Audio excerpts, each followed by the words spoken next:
નમસ્કાર, હું છું પ્રેરણા. આપ જોઈ રહ્યા છો ઇન્ડિયા ન્યૂઝ ગુજરાતના મહત્વના સમાચારની શરૂઆત કરીએ એક મહત્વના સમાચારથી. તો મિડલ ઈસ્ટમાં તણાવભરી સ્થિતિ વચ્ચે ઓઇલ કંપનીઓએ પેટ્રોલ અને ડીઝલના ભાવમાં વધારો કર્યો છે. ઈરાન અને અમેરિકા વચ્ચે સીઝ ફાયર નિયંત્રણમાં છે, પરંતુ હોર્મુઝ સ્ટ્રીટમાં તણાવભરી સ્થિતિને લઈને પેટ્રોલ અને ડીઝલના ભાવ વધવાની આશંકાઓ વચ્ચે ગત મોડી રાત્રે પેટ્રોલ અને ડીઝલના ભાવમાં ત્રણ રૂપિયાનો વધારો ઝીંકવામાં આવ્યો છે, જેને લઈને ચૂંટણી બાદ દેશની જનતાને મોંઘવારીનો માર સહન કરવો પડે તેવી સ્થિતિ સર્જાઈ છે. મોડાસામાં પેટ્રોલનો આજનો ભાવ 98.29 જ્યારે ડીઝલનો ભાવ 94.6 પહોંચ્યો છે. પહેલા દૂધ અને ત્યારબાદ પેટ્રોલ અને ડીઝલના ભાવમાં વધારો થતા ગરીબ અને મધ્યમ વર્ગને મોંઘવારીનું બહુ જ સહન કરવું પડશે. દેશના વડાપ્રધાન નરેન્દ્ર મોદી સહિત રાજ્યના મુખ્યમંત્રી અને મંત્રીઓએ પણ પોતાના કોન્વેમાં ઘટાડો કરે છે, ત્યારે આગામી સમયમાં જીવન જરૂરી ચીજ વસ્તુઓના ભાવ વધે તો નવાઈ નહીં. પટેલ પેટ્રોલ અને ડીઝલના ભાવ વધ્યા છે. આ રોજિંદી જરૂરિયાત વસ્તુ છે અને પબ્લિકને જરૂરિયાત રોજે રોજ જરૂર પડે છે. આ ભાવ વધારાથી લોકોના ખર્ચા બહુ વધી જવાના છે. સરકારના આ બાબતે કંઈક સારું પગલું લેવું જોઈએ અને ભાવ વધારો એક બોજારૂપ છે અને ખેતીમાં તો ખાસ આ બાબતે જરૂર પડતી જ હોય છે ડીઝલ પેટ્રોલની ખેડૂતોને. અને આ બાબતે સરકાર જો સારા કોઈ સમાચાર આપે તો ખેડૂતોને બી રાહત થાય, આમ જનતાને બી રાહત થાય. ઈરાન અને અમેરિકાની યુદ્ધ ચાલી રહ્યું છે, એવામાં ભાવ વધારો થયો છે. હા, આ સરકારે એ બાબત માટે કંઈક વિચારી અને વચ્ચેનો કંઈક રસ્તો નીકળે અને જનતાને સારો એવો ફાયદો થાય એ બાબત માટેનો કોઈક નિર્ણય લેવો જોઈએ. દર વખતે ચૂંટણી પછી જ ભાવ વધે છે, પેટ્રોલ હોય કે દૂધ હોય. એ તો હરેક સરકારોની પોલિસી હોય છે કે ચૂંટણી જીતવી હોય ત્યારે ભાવ વધારો ના કરે અને ચૂંટણી જીતી ગયા પછી ભાવ વધારા થતા જ હોય છે. તો રોજિંદુ સામાન્ય બાબત છે. ચૂંટણી પત્યા બાદ જ દર વખતે મોંઘવારીનો માર છે જે જનતા પર પડતો હોય છે.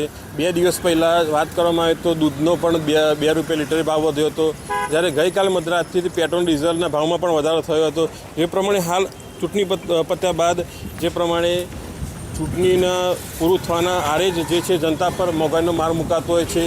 જે પ્રમાણે ગુજરાત અને ભારતમાં પેટ્રોલ ડીઝલના ભાવ વધારાના કારણે જે ગરીબ અને મધ્યમ વર્ગ છે તેમના પર ખાસ કરીને જે મોંઘવારીનો બોજ પડતો હોય છે. જે પ્રમાણે આવક સામે જે પ્રમાણે ખર્ચા વધતા હોય છે, જે પ્રમાણે આવક નથી વધતી. વાત કરવામાં આવે તો ખેડૂતોને પણ પેટ્રોલ ડીઝલનો ભાવનો વધારેમાં માર પડતો હોય છે. પોતાના ખેતરના કામ માટે પણ જે છે પેટ્રોલ ડીઝલ વપરાતા હોય છે. ત્યારે ખાસ કરીને આપણા સાથે એક વાહન ચાલક જોડાયા છે, તેમને પૂછવાનો પ્રયત્ન કરીશું પેટ્રોલ ડીઝલના ભાવ વધારામાં શું કહેવું છે. પ્રસન્નભાઈ, જે પેટ્રોલ ડીઝલના ભાવ વધ્યા છે તેના માટે શું કહેશો તમે? પેટ્રોલ ડીઝલના ભાવ જે વધ્યા છે એ મુજબ ખેડૂત વર્ગને ખેતી કરીને કમાવાનું હોય અને મહેનત કરીને જે કમાતા હોય એ લોકોને તકલીફ વધારે પડી છે. એટલે પેટ્રોલ ડીઝલના ભાવ જે વધ્યા છે એ આમ જે મહેનત કરવાવાળો વર્ગ છે એના માટે બહુ તકલીફની વાત છે. જે પ્રમાણે રોજે રોજનું કમાઈને રોજ રોજનું ખાતા હોય છે તેવા વ્યક્તિઓને પેટ્રોલ ડીઝલનો ભાવ વધે તે વધારે માગવું પડશે, શું કહેશો? હા, સાચી વાત છે. જે લોકોને રોજે રોજનું કમાઈને ગુજરાન ચલાવવાનું હોય છે એ લોકોને આ બાબતે તકલીફ વધુ હોય છે અને આ ભાવ વધારો જે થયો એ નાના વર્ગ માટે ફાયદાકારક નથી. ચોક્કસ પ્રસન્નભાઈ, જે પ્રમાણે દૂધનો ભાવ પણ 2 દિવસ પહેલાં વધ્યો તો ખેડૂતોને પશુપાલકોને જે દૂધનો ભાવનો વધારો છે નથી મળતો, પણ જે ડેરીઓ દ્વારા છે જે આમ પબ્લિક પર દૂધનો ભાવ કરવામાં આવે છે, શું કહેશો ખાસ કરીને?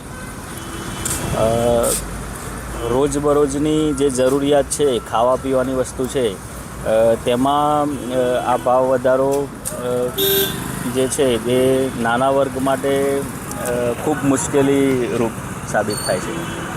ચોક્કસ છે, આભાર આપનો. વાત કરવામાં જનતાનું કહેવું છે કે જે પ્રમાણે દૂધ બાદ હાલ જે પેટ્રોલ ડીઝલનો ભાવ વધારો થયો છે તે જનતાની કમર તોડી શકે તેવું દેખાઈ રહ્યું છે. Nirav Prajapati, India news, Aravalli, Modasa.